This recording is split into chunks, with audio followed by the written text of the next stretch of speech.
en la vida de Ruth y Noemí, hay cosas que el favor de Dios no iba a hacer por ellas. Es decir, tenemos que aprender que no podemos dejar todo al favor de Dios. Dios ha determinado dejar algunas cosas que nosotros hagamos. ¿Cierto que sí? Y Dios no va a hacer lo que nosotros tenemos que hacer. Entonces Dios me ha favorecido con unos hijos que son una bendición, pero yo tuve que disciplinarlos. Yo tuve que corregirles. Yo tuve que llamarles la atención. Yo tuve que felicitarlos también, aprobarlos. Yo tuve que amarlos. Esas cosas no las iba a hacer Dios por mí. Dios no va a venir a darle la palmadita a tu hijo cuando esté haciéndole pataleta en un centro comercial. Él no viene. ¿A quién le toca coger y darle la palmadita?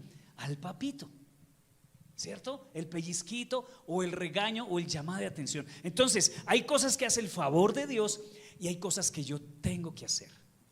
Hay cosas que yo ni siquiera le pedí a Dios que me diera y me las dio, pero hay cosas que Dios sí espera que yo haga. Y vamos a ver a través de la historia de Ruth y Noemí esas cosas que Dios espera que nosotros sí hagamos, que no podemos vivir solo dejándole todo al favor de Dios. Que aunque es grandioso y es maravilloso y es indispensable, Dios va a abrir puertas, pero ¿sabes qué? Vas a necesitar que esas puertas se mantengan abiertas y hay cosas que te va a tocar hacer a ti.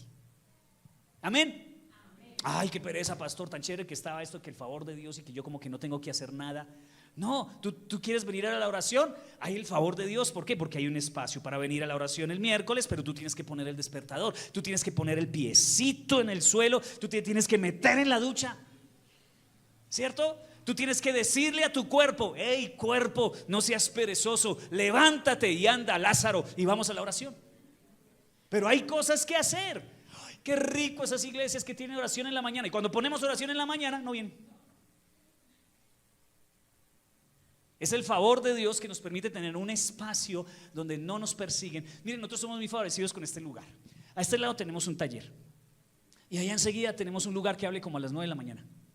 Podemos cantar y adorar aquí con una libertad a las 6 de la mañana. Hay otros pastores que les toca en sus iglesias así, vaya, porque los vecinos los demandan. Tenemos el favor de Dios para hacer cosas, pero hay cosas que tenemos que hacer. Entonces, Ruth, capítulo 2, versículo 2 al 3, y entramos en materia sobre qué son las cosas que debemos hacer. Dice: y Ruth la moabita dijo a Noemí, recuerde, Ruth la nuera, Noemí la suegra: te ruego que me dejes ir al campo y recogeré espigas en pos de aquel a cuyos ojos halle gracia, ¿no? Favor, lo vimos la semana pasada. Y ella le respondió: ve, hija mía. Fue pues, y llegando espigó en el campo en pos de los segadores. Y aconteció que aquella parte del campo era de Booz, el cual era de la familia de Elimelech. Entonces Booz era la familia de Elimelech. Elimelech era el esposo de Noemí que falleció, ¿no? Entonces había como cierta parentela, eran parientes. Y casualmente, por el favor de Dios, Ruth llegó a ese campo, ¿no? El favor de Dios la llevó a ese campo, a una puerta. Muy bien, entonces, ¿qué vemos aquí en cuanto a que ya tenemos el favor de Dios? Pero, ¿qué nos toca hacer nosotros? Lo primero que vemos, y yo veo en la vida de Ruth, es que Ruth tuvo iniciativa. Ruth tuvo iniciativa, y a mí me impacta mucho eso de Ruth, porque Ruth fue una jovencita que se levantó y dijo: hay que hacer algo. Sí, no se levantó y se acostó en la cama a decir: ay, ojalá me caiga el favor de Dios hoy. Como quisiera que yo fuera caminando y suácates, el favor de Dios me inundara. No, tuvo iniciativa, ¿no? Si tú lees la historia te das cuenta de que Ruth no esperó a que Noemí le pidiera que fuera a trabajar. Sí, Noemí era la suegra y no le dijo: a ver, mijita, son como las 10 de la mañana, ¿no? Mira, a ver si se pone a hacer alguna cosita. Ella no esperó eso, sino que se levantó y dijo: hay que hacer algo, y le pidió permiso a su suegra. No esperó de brazos cruzados a que la situación cambiara, como que cambiara sola, ¿sí? No esperó. Hay chicos que se levantan por la mañana y se quedan mirando la cama a ver si se tiende sola, ¿no? No se tiende sola. Hay que bajar las cobijas, sacudir las sábanas, poner las almohadas y hay que tenderla. Entonces se levantó, pidió permiso a Noemí, fue al campo a buscar trabajo. Si quieres un capítulo mejor en tu vida, vas a tener que tener iniciativa. Ningún negocio se inicia si no se dan pasos. Ninguna casa se compra si no se dan pasos. Ninguna hoja de vida llega a una oficina si no se entrega. Y los solteros grandes que están sin novia, no va a conseguir novia jamás si no la invita a salir. ¿Sí? O esas chicas que quieren novio pero despeinadas todo el día, huelen a feo. Y los novios van y ven la casa de la novia y esa pieza horrible, las medias se paran solas. Falta de iniciativa. Tenemos que tener iniciativa. Algunos se quedan solteros es solo por eso, porque les faltó iniciativa. Entonces, ¿qué hizo Ruth? Se levantó, no esperó de brazos cruzados, tuvo iniciativa. Le pidió permiso a su suegra, fue al campo. ¿El favor de Dios estaba con Ruth? Sí, pero había que tener iniciativa. Y si tú eres hijo de Dios, tú tienes el favor de Dios. ¿Qué falta? Iniciativa. ¿Veías algo? Ofrécete. Una vez llegó un chico aquí, jovencito, pastor. Terminó el culto, ni siquiera vino al culto, sino esperó que terminó el culto.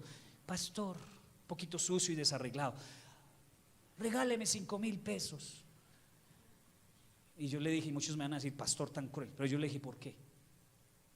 ¿Por qué te tengo que dar 5,000 pesos? ¿Por qué tengo necesidad? Sí, pero usted ni siquiera dijo, pastor, ¿le barro al frente? ¿Le barro ahí? Le doy los 5,000 si me barre aquí. Ay, no, pastor, es que estoy muy necesitado. Sin iniciativa. Sí, ofrézcase.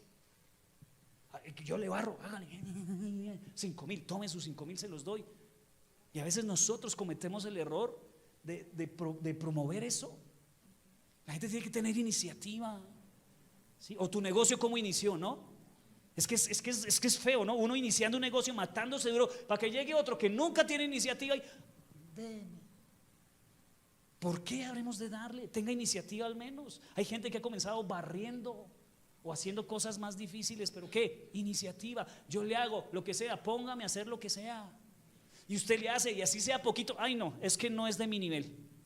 Sí, yo no tengo ese nivel para eso. Yo ya pasé esa etapa. Pues hermano, si no tiene iniciativa, me imagino que Ruth, cuando estaba casada con su esposo en Moab, ella lo único que hacía era esperar que él llegara con el mercado y ella le tenía el almuercito y nada más.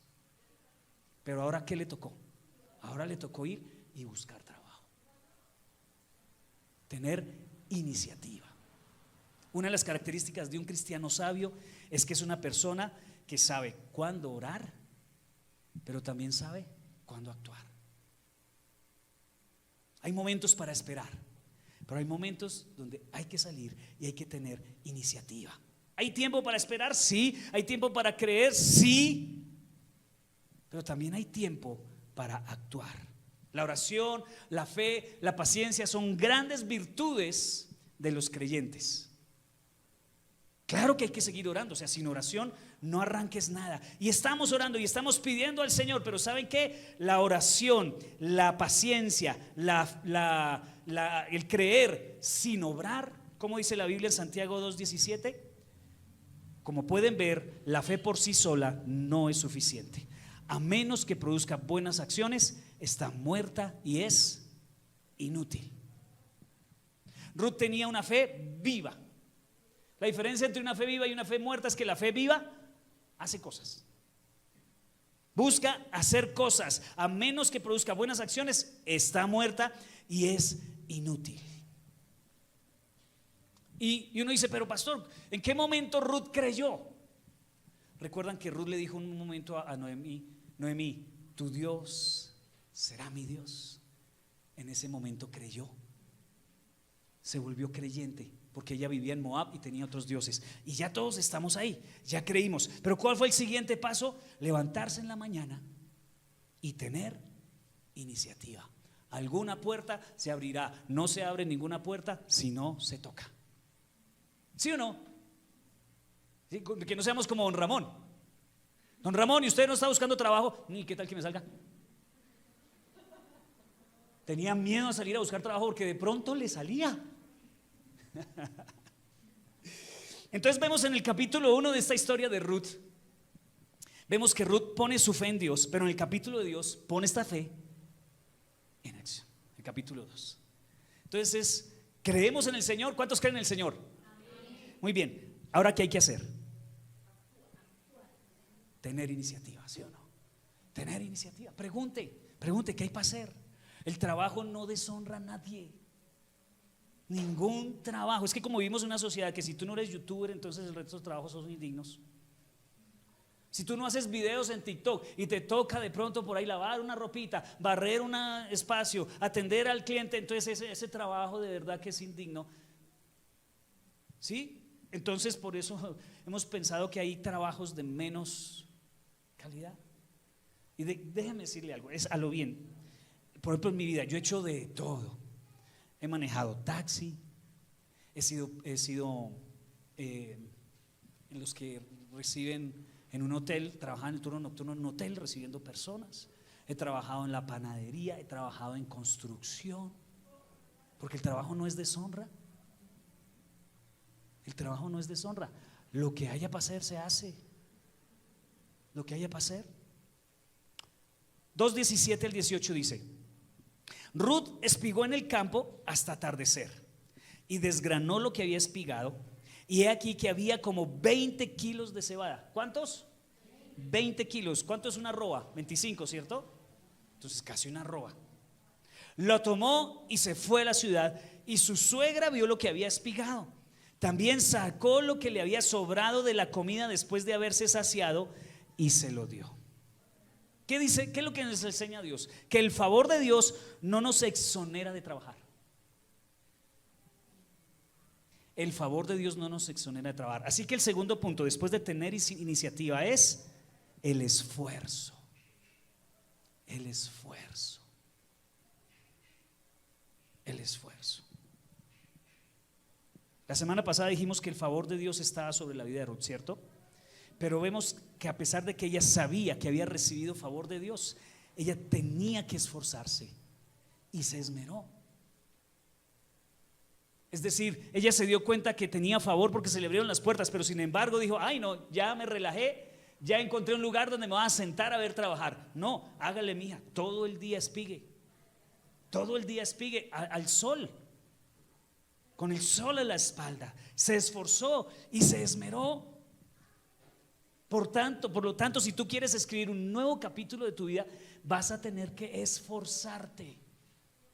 Te vas a tener que esforzar. La Biblia dice que Dios hacía prosperar todo lo que José hacía. José era un soñador, ¿se acuerdan? Pero mire que la Biblia no dice que Dios esforzaba todo lo que José soñaba, que Dios multiplicaba todo lo que José soñaba. No, Dios multiplica lo que José hacía. O sea, trabaje. Cuando usted trabaja, Dios se encargará de hacer que el trabajo de sus manos prospere. Pero trabaje, el trabajo es importante. Y José no hacía nada, entonces el favor de Dios no hacía nada. O sea, él tenía el favor de Dios, pero el favor de Dios se activaba cuando se ponía a hacer algo. Muchos quieren universidad sin tener que estudiar. Ay, yo quiero ser gerente. Está en 10º y llega de clase a sentarse a ver televisión todo el día, pero quiere ser gerente. Yo quiero hablar inglés. Ponen Duolingo y lo ponen debajo de la almohada toda la noche a ver si como que se le entra el...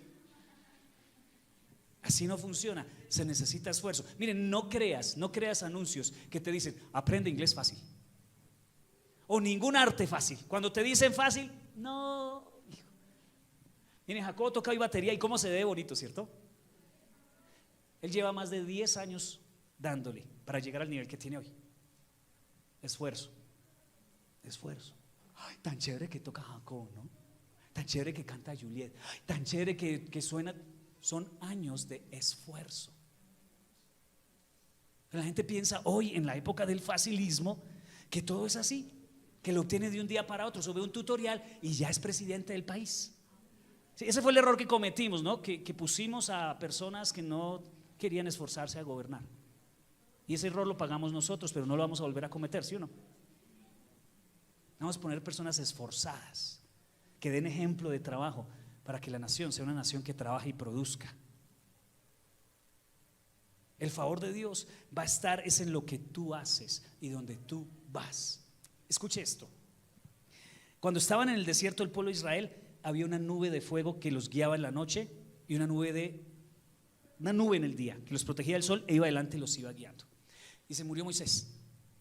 Y Dios le dice a Moisés, a Josué, al que quedó: Josué, muy bien, voy a quitarte la columna de fuego.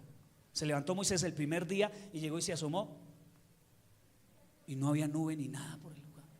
Y esperó en la noche a ver si había una columna de fuego y se asomó y no había columna de fuego. Y el Señor le dijo: donde tú vayas, yo iré. ¿Qué le tocó hacer a Josué? Arrancar, y el favor de Dios iba detrás de él. Y hay personas que están esperando que arranque primero el favor de Dios.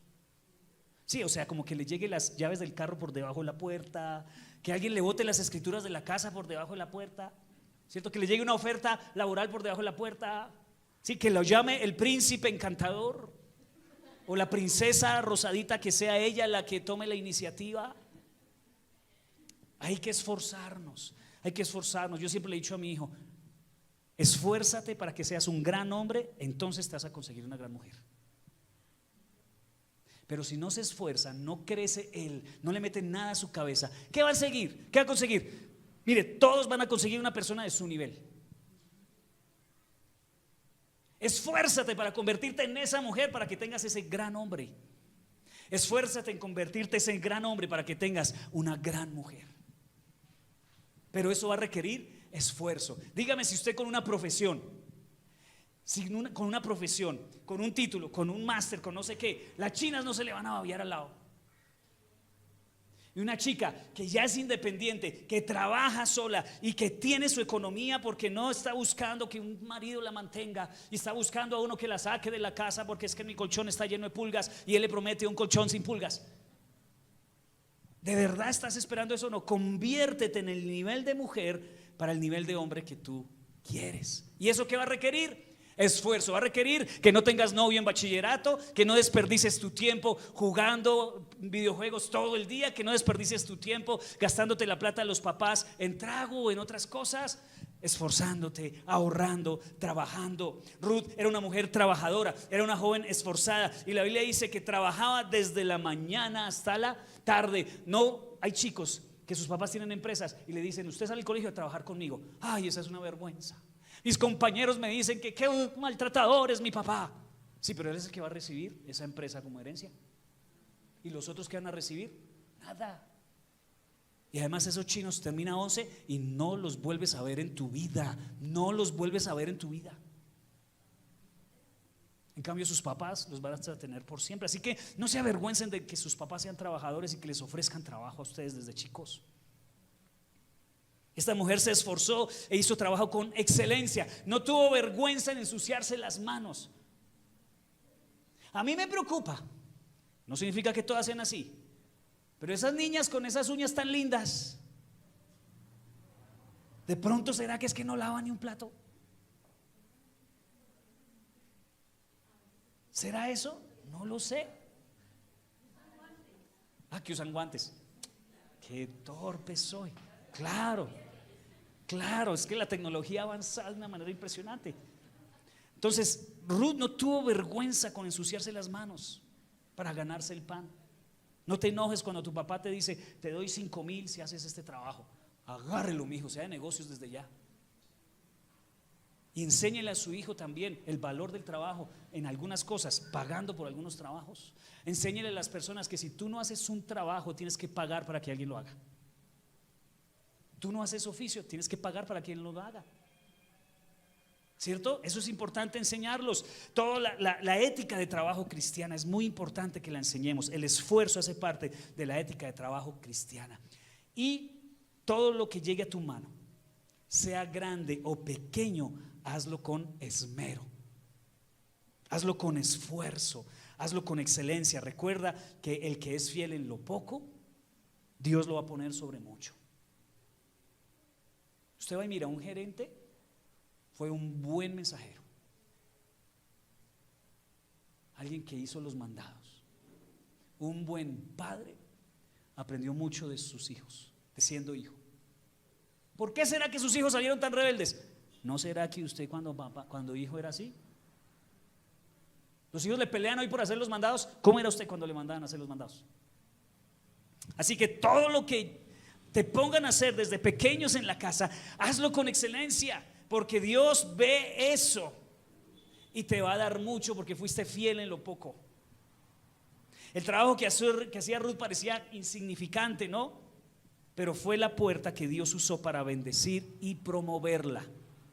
Tú no sabes dónde te van a promover. Tú no lo sabes. Así que donde estés, trabaja bien. Posiblemente sea la fuente que Dios va a usar para bendecirte a ti y a tu familia. No desprecies ningún trabajo. Si Dios no quiere que estés ahí, te moverá. Pero mientras estés ahí, sé excelente. Ay, no, qué pereza, esto no es lo mío. Yo recuerdo que una cosa que yo sé desde pequeñito es que el Señor me había llamado a servirle. Lo sé, es algo que para mí ha sido desde siempre. El Señor había puesto en mi corazón un deseo. Y yo estaba trabajando en una empresa donde había un trabajo muy duro, era trabajo para hombres. Solo trabajaban hombres en ese lugar, era duro, duro. Yo le decía, Señor, ¿yo qué hago aquí?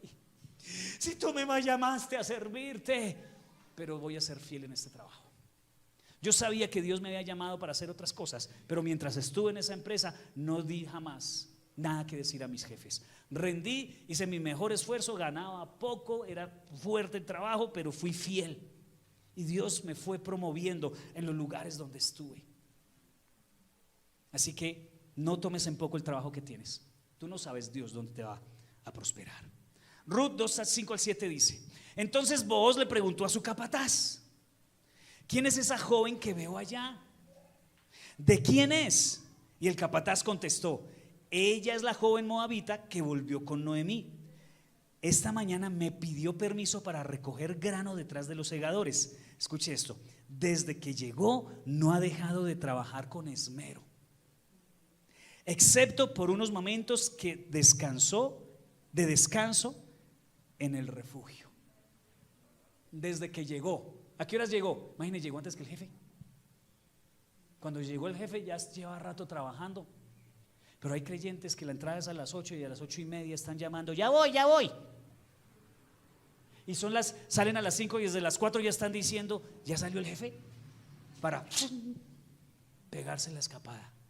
Pero esta mujer, desde antes que llegara el jefe hasta después de que se fuera, trabajando juiciosa. Tenemos que recuperar en Colombia, y eso lo hacemos nosotros como familia en nuestra casa, el valor del trabajo, porque se nos ha venido enseñando que no hay que trabajar, que hay que vivir de que el gobierno nos mantenga. Entre más subsidios nos manden, mucho mejor. Entre menos hagamos, mejor. Así no funciona. El reino de los cielos es al revés. El esfuerzo producirá bendición. Todos en Belén se dieron cuenta de que Ruth era una mujer trabajadora. Y eso no lo ve uno hasta que uno no es jefe. Y uno empieza a detectar quién es trabajador y quién es no. Hay uno que pone excusas para todo. Siempre llega tarde. Depende de que haya cámaras para que funcione. Qué triste eso, ¿no? Y un cristiano, ¿qué cámaras? Ni que 8 cuartos, ¿no que Dios lo está viendo? ¿Para qué cámaras? Trabajaba en una empresa donde había cámaras y mis compañeros llegaban al jefe y se movían. Eso eran veloces. Se iba el jefe y se acababa la velocidad. ¿Qué hizo el jefe? Puso cámaras. Tan juiciosos ahora sí todos, ¿no? Tremendo. Nosotros debemos ser como Ruth, que trabajamos con excelencia, con esmero. ¿Y sabes qué es lo más bonito? Que tu trabajo no pasa desapercibido. Mire, todo jefe siempre está buscando personas a quien darles cosas de importancia. Todo jefe está analizando a sus trabajadores. El jefe se quiere ir de vacaciones, ¿a quién dejo? Y siempre está buscando a alguien a quien darle trabajo de importancia. ¿Y a quién se lo va a dar? Al que siempre llega a tiempo, al que no está pidiendo permisos por todo, al que no es de incapacidad en incapacidad en incapacidad. Ahora no estoy diciendo que no se pueda enfermar. Ay, es que es tan injusto. No, pero en serio, trabaje usted a largo plazo. Piense que algún día usted será el encargado, al que le entreguen las llaves, que le den responsabilidades importantes, que puedan confiar en usted. porque si no, jamás va a ser promovido. Usted no va a ser promovido solo por la antigüedad. Hay gente que es antigua y mala trabajadora, y hay gente que es nueva y es muy buena trabajadora, y de un momento a otro, ¡pin!, promovidos. Y el viejo envidioso, ¿no? Ay, yo tantos años aquí matándome. Sí, pero es mediocre, no trabaja con excelencia, no cumple, todas las regañadientas, es chismoso, mentiroso. Cuando tú trabajas con esmero y excelencia se nota, y también se nota cuando no lo haces. ¿Por qué casualmente tu sección es la que menos fructifica? La parte en que tú estás es la que menos prospera. Los jefes no son capaces de encargarte mejores cosas, no porque no te quieran o no te valoren, sino porque no tienes madurez, porque no tienes responsabilidad. Se nota la diligencia y también se nota la negligencia. Las personas que quieren hacer lo menos posible son diferentes a las personas que quieren hacer lo mejor posible. Tan feo que es ir a un lugar donde tratan de hacer lo menos. Sale uno aburrido y le cobran bien caro, además uno no vuelve por allá.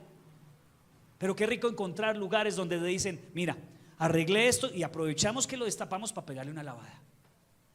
Pero hay otras personas que dicen: yo arreglé solo lo que me dijeron, y volvió y tapó. ¿No te ha pasado con eso? Vuelve a ese lugar donde la persona te dijo: mire, aproveché, destapé y encontré un montón de cosas que mejor dicho no lo hubiéramos encontrado, y hacen el trabajo bien hecho. Y saben que dice: te va a cobrar un poquito más. Tú que dices: ok, lo merece, es justo, y ese día ganó más. Pero el otro, que solo hicieron lo que le dijeron, uno no vuelve, porque las cosas mediocres son negocios que van para el suelo. Muchos negocios no prosperan es por mediocres. ¿Usted no ha ido a las tiendas acá en Chiquinquirá? Buenas, vengo a mirar ese saco, pero ¿lo va a comprar? Y si no, no se lo bajan. Sí, sí. Y ese de ahí arriba, ay, pero ¿lo va a comprar? No, solo para verlo, de pronto todavía lo compro. Ay, entonces no. Qué cosa tan terrible, ¿sí o no? Ese empleado yo lo despido. Pero el empleado que se sube y lo baja, aún sabiendo que de pronto no va a comprar, pero atendió muy bien al cliente, ese cliente después vuelve, porque lo atendieron bien. Pero qué cosa, ¿no? Con la atención al cliente en Chiquinquirá es duro. En otras ciudades no pasa, para los que están conectados por allá en sus tierras no. Acá en Chiquinquirá es así, que si no es tenaz, ¿no? Y todo el día ahí parado en la tienda esperando a ver quién, no tiene nada más que hacer. Debería disfrutar que alguien entró y lo puso a hacer trabajo para que se le pase el tiempo más rápido. Se nota el esfuerzo, pero también se nota la dejadez. Entra usted en un lugar cochino, no vuelve. Se nota la proactividad, pero también se nota la flojera. Cuando tú trabajas con esmero y excelencia, vas a sobresalir. Y hay gente ojeando eso. Hay personas buscando a quién darle oportunidades. ¿Y a quién se las van a dar? Al que se esmera, al que es excelente. Se lo aseguro. Entonces, cuando trabajas con excelencia, sobresaldrás.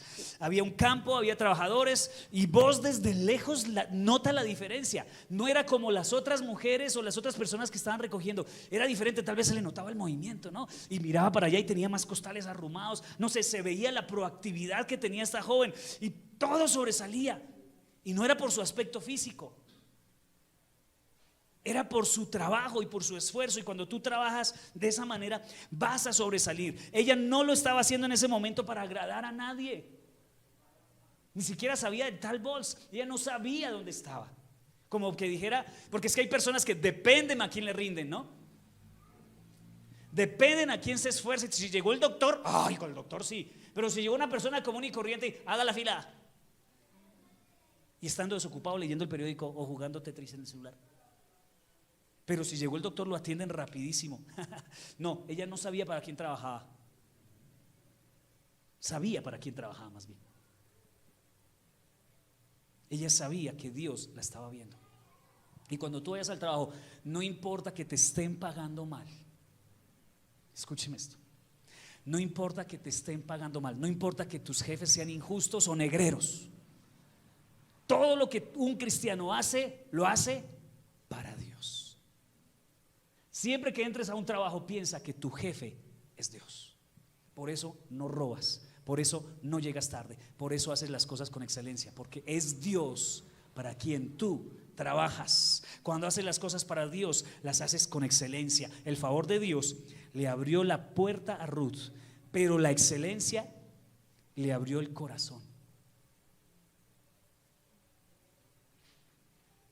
Porque ella se ganó el corazón de Booz. ¿Por qué? Por su buen trabajo. Hay mujeres que son muy bonitas, pero solo eso.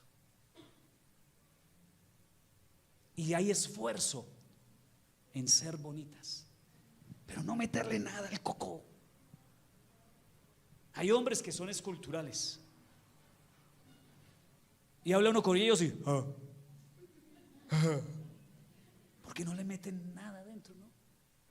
Entonces no era la belleza de Ruth lo que encantó, ¿cierto? Y escúchenme, mujeres, ustedes, muchas, ustedes no, otras en otro lugar, han creído que el corazón del hombre se conquista por la belleza. No, lo que se conquista muchas veces por la belleza es sexo, pero no el corazón de un hombre. El corazón de un hombre se conquista por la laboriosidad, porque un hombre está buscando una mujer que tenga la capacidad de criar hijos ejemplares. Por eso uno ve unos hombres súper guapos con una vieja toda rara, habla. Esa muchacha está como descuadrada, una mamá tremenda, responsable, le respeta, le valora, es inteligente. Es una mujer virtuosa como la de Proverbios 31. Y la Biblia nos enseña muchas veces que la mujer no debe buscar la belleza externa. Ahora, no estoy diciendo que no me malentienda. Sí, porque es que una cosa no borra la otra. Pero él decía que su búsqueda de belleza sea interna. No se deje desarreglada por fuera tampoco, pero su mayor inversión debe ser aquí y aquí. Pero no, la mayor inversión es aquí, no aquí, sino aquí. O por aquí. O sea, se les torció, era el corazón, pero se les fue para un lado la inversión. Y eso en última los hombres dicen: no, esta mujer me va a salir cara, muy bonita y todo, pero qué gasto. No es alguien que vaya a aportar a la relación, sino que vaya a demandar toda la vida. Así que, mujeres, no caigan en ese engaño. Su laboriosidad trae una belleza que va a ser realmente amada, más que valorada por unos instantes de placer sexual. Así que Booz, antes de enamorarse de Ruth, se enamoró de su trabajo. No, yo sé que esto no te lo enseñan en el colegio, yo sé que esto no te lo enseña TikTok, estoy seguro. TikTok te enseña a maquillarte, pero nunca te van a decir que trabajes aquí y aquí. El favor te va a abrir la puerta, pero la excelencia te va a mantener la puerta abierta. Dios te va a abrir una puerta, si no eres excelente, se te va a cerrar. ¿Y por qué no aprovechó esa oportunidad? No era excelente. Así que si tú quieres un mejor capítulo en tu vida, vas a tener que tener iniciativa. No esperes a que nadie te empuje. Toma iniciativa y todo lo que venga a tu mano, hazlo con excelencia. Mujeres, no se casen con un hombre que no tiene iniciativa. Uy, iba a traer un video, sino que es muy grosero, ¿cierto? El que te mandé ayer. Pero uy, es el reflejo de tantas mujeres hoy. Se casan con un soñador que solo planes, ideas, no hay nada, viven del papá. Yo le digo a mi hijo: cuando tenga novia, es que usted tenga para invitarla. No venga a decirme: pa, ¿me presta para ir a invitar a comer a mi novia la hamburguesa? Muchachas, échenle ojo a un tipo que es así. Si él no es capaz de sacar de su plata para invitarla, ese no es. Que trabajen. Ay, se enamoran de los soñadores. Chicas, por favor. Algunos dicen que el trabajo es progreso, pero no. Hay gente que trabaja y no progresa. El trabajo con excelencia sí es progreso. Hay gente que trabaja todos los días de sol a sol, pero van a cumplir horario y nunca salen de esa posición porque no trabajan con excelencia. El trabajo con excelencia, con sabiduría y con el favor de Dios te lleva a progreso y bendición. Ruth 3, 2 al 5 dice: mira, está hablando Noemí con Ruth. Nuestro pariente Booz, con cuyas criadas estuviste trabajando, va a ir esta noche al campo a separar el grano de la paja. Haz pues lo siguiente. Saque libreta y escriba, por favor. Báñate. O sea, eso parece tan obvio, pero báñate, perfúmate y ponte tu mejor vestido y vete allá. Pero no dejes que Booz te reconozca antes que termine de comer y beber. Fíjate bien en dónde se acuesta a dormir. Entonces ve y destápale los pies y acuéstate allí. Luego él mismo te dirá lo que debes hacer. Ruth contestó. ¿Qué contestó Ruth? Se me quedó el asistente. Está en amarillo. ¿Qué contestó Ruth? Haré todo lo que me has dicho. Tercera cosa que quiero decirte hoy. Lo primero es iniciativa. Segundo, esfuerzo. ¿Qué otra cosa hay que tener? Obediencia. Obediencia. Hoy voy a pisar callos. El favor de Dios no puede tener iniciativa por ti, no puede tener esfuerzo por ti y no puede obedecer por ti. En este capítulo vemos cómo Noemí le dio instrucciones detalladas a Ruth de lo que tenía que hacer. Báñate, perfúmate, ponte tu mejor vestido, ve allá, acuéstate a los pies. Son indicaciones claras. Tienes que hacer esto, luego esto, luego esto y luego esto. Ahora, acostarse a los pies de alguien en aquella época no es una señal de provocación, ¿sí? No, tenemos que entender la cultura. Y Noemí conocía la cultura y cómo se hacía todo este tema de el acercamiento. No es como hoy, ¿no?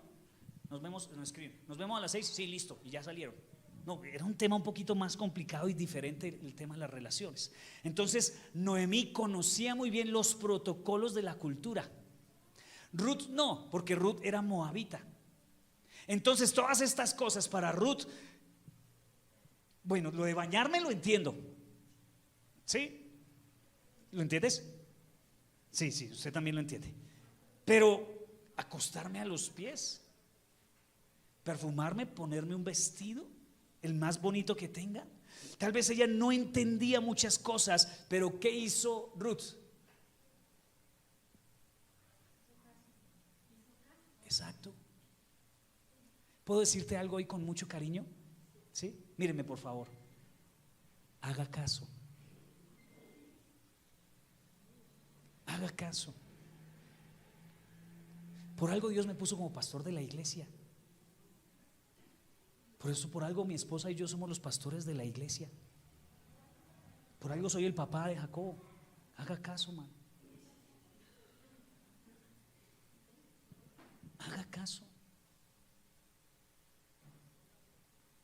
Por alguna razón, algo de sabiduría debe haber en uno como papá. Algo de sabiduría debe haber en uno como esposo. Algo de sabiduría debe haber en uno como pastor.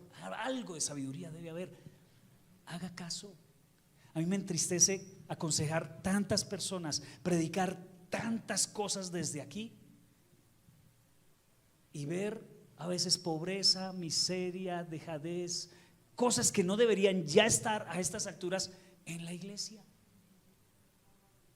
Haga caso. Noemí conocía todas las cosas como funcionaban. Ruth, haga caso. Ay, pero acostarme a los pies, eso es como vergonzoso. Haga caso. Necesitamos orar como iglesia. Vamos a venir a orar a las 6 de la mañana los días que puedas. Ay, yo no entiendo. Es que gracia tiene eso. Y no puedo orar yo desde mi casa. Pastor, yo no sé qué le ocurren ahí eventos, ahí canzones. Haga caso. Alguna cosa Dios me tuvo a mí que decir para que pusiéramos un horario de oración en la iglesia. Cuando nuestros hijos llegan con malas amistades por ahí, mano, no, a China no. No. Haga caso. Haga caso. Hay algo que los papás ven que ustedes no logran ver. Y es un no sé qué que uno no puede a veces decirlo. Pero explíquemelo, ¿por qué? Sí, o sea, eso de acostarse en los pies como que no tiene una explicación. ¿Cómo le explico que se pusiera a los pies Ruth, a los pies de... No, o sea, ¿qué sentido tiene? No tiene ni lógica. Ruth, haga caso. Pastor, es que eso del diezmo y la ofrenda todavía no lo entiendo. De pronto lo entiendas, de pronto no lo entiendas, pero ¿qué te aconsejo? Haga caso. Pastor, eso de casarme con mi esposa, llevamos 30 años arrejuntados y nos ha ido bien. ¿Cuál sería la diferencia de casarme con ella? Déjame decirte 2 frases. Haga caso.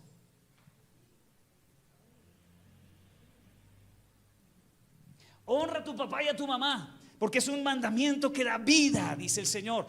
Pero es que mis papás son terribles, Él no merece mi respeto. ¿Qué quieres que te diga algo de parte del Señor hoy? Dígalo usted mejor. Gracias. Gracias. Ella pudo decir, no, a mí no me gusta bañarme. O ¿por qué tengo que acostarme a los pies de este hombre? Tenía razones para dudar de la sabiduría de Noemí, ¿no?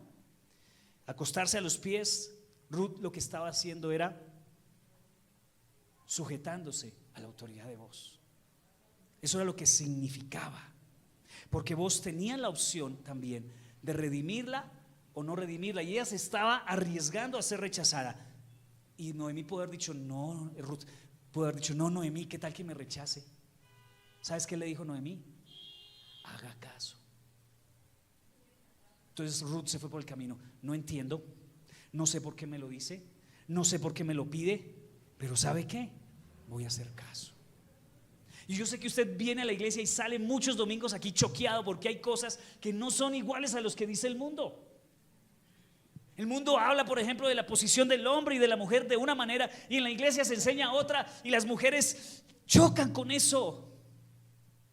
Hoy en día las mujeres chocan con la enseñanza bíblica de lo que es la mujer en una relación matrimonial, en un hogar, y chocan con eso.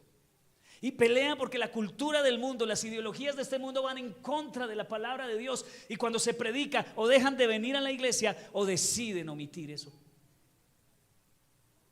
Y los hombres siendo maltratados o burlados. Tal vez ella no golpee físicamente, pero a veces se le ríe en la cara, le desobedece, habla mal a sus hijos de él, no le presta respeto.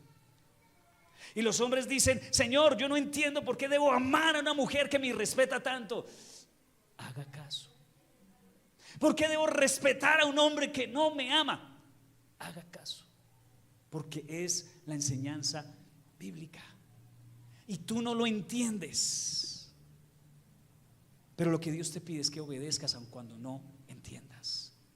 Por andarle pidiendo explicaciones al Señor es que nos hemos convertido en cristianos que creemos que la Biblia son las opiniones de Dios y no los mandamientos de Dios. Algunos creen que la palabra de Dios son las observaciones que Dios hace, cosas para tener en cuenta. Lo que dice aquí la Biblia es para que usted y yo hagamos caso. Por algo el Señor lo está diciendo. Y entonces, ¿cómo es la obediencia? La obediencia de Ruth fue, para que usted se aprenda esto, diga tía. A ver, haga caso. Diga tía. Muy bien, ¿qué es tía? Total, inmediata y una actitud correcta. Así es la obediencia, total, inmediata y con una actitud correcta. ¿Qué dijo Ruth en el 3:5? Haré todo lo que me has dicho. Es decir, fue una obediencia total. Total, cada instrucción hay que seguirla, cada paso a paso lo voy a hacer, porque obediencia parcial es desobediencia. Si yo mando a Jacob por huevos y arroz y llega con el arroz, fue desobediente, porque también eran huevos. El rey Saúl perdió su reinado por obedecer parcialmente a Dios. Obediencia parcial siempre trae consecuencias totales. Esa frase está re buena. Obediencia parcial siempre trae consecuencias totales. Nosotros a veces tenemos mucha obediencia parcial. Escogemos versículos de la Biblia que nos convengan y rechazamos algunos que no nos convienen. La obediencia también debe ser No tiene que ser solamente parcial, total. Versículo 3, versículo 6 dice: entonces Ruth bajó a la era e hizo todo lo que la suegra le había mandado. ¿Cuándo? Cuando ella le mandó. Así que la obediencia es también inmediata. Obediencia tardía también es desobediencia. O sea, ¿ya para qué? Ruth no necesitó explicaciones de parte de Noemí. ¿Y por qué me tengo que bañar? ¿Y por qué me tengo que poner el mejor vestido? ¿Por qué me tengo que perfumar? ¿Por qué me tengo que hacer a sus pies? No entiendo. Muchas veces estamos esperando entender para obedecer, y algunas veces tenemos que obedecer para luego entender. Imagino que Ruth en el capítulo 4, cuando se casa con Boaz, dijo: wow, funcionó. Pero ¿qué tal si no hubiera obedecido? La solterona de Israel todavía. La suegra tuvo razón, todo lo que dijo se cumplió. Nunca vas a escribir el capítulo 4 si no obedeces el capítulo 3. No hubiera capítulo 4 si Ruth no obedece el capítulo 3. Hay gente que está estancada en un capítulo de su vida por algo que no han obedecido. Estás a una obediencia de cruzar al siguiente nivel. ¿Qué no has obedecido? Ahora la tercera cosa es, por supuesto, la mejor actitud. No vemos a Ruth quejándose. No vemos a Ruth haciendo pataleta. Obedeció totalmente, de manera inmediata y sin murmuraciones, sin quejas, sin reproches, con la actitud correcta. Esta parte es muy importante, porque Dios, tan importante como lo que haces, es la actitud con que lo haces. O sea, no es solo que obedezcas a Dios. ¿Por qué se bautizó? Ay, no, que cantaleta el pastor todos los domingos, que si no me bautizo, que cuándo se va a bautizar. ¿Por qué llegó temprano a la iglesia? Esa cantaleta el pastor, el que llegue tarde, que no sé qué. Obediencia con queja también no es buena. Dios le importa la actitud con que lo haces. Di lo que dijo Pedro. El Señor le dijo: tira los peces a este lado. Los peces no, no tires los peces, Pedro. Tira la red a este lado. Y dijo: Señor, toda la noche estuve pescando, pero porque tú lo dices, lo haré. Porque la palabra de Dios lo dice, lo haré. No porque lo entienda. No solamente es importante lo que haces, sino la motivación, la actitud de tu corazón. ¿Por qué obedeces? ¿Ambición personal? ¿Un título? ¿Deseo profundo de agradar al Señor? ¿Cuál es la razón por la que obedeces? Entonces, para terminar, tienes que tener iniciativa. Tienes que esforzarte. Tienes que ser obediente de manera total, inmediata y con la actitud correcta. Y vas a ver cómo escribes un mejor, nuevo mejor capítulo en este libro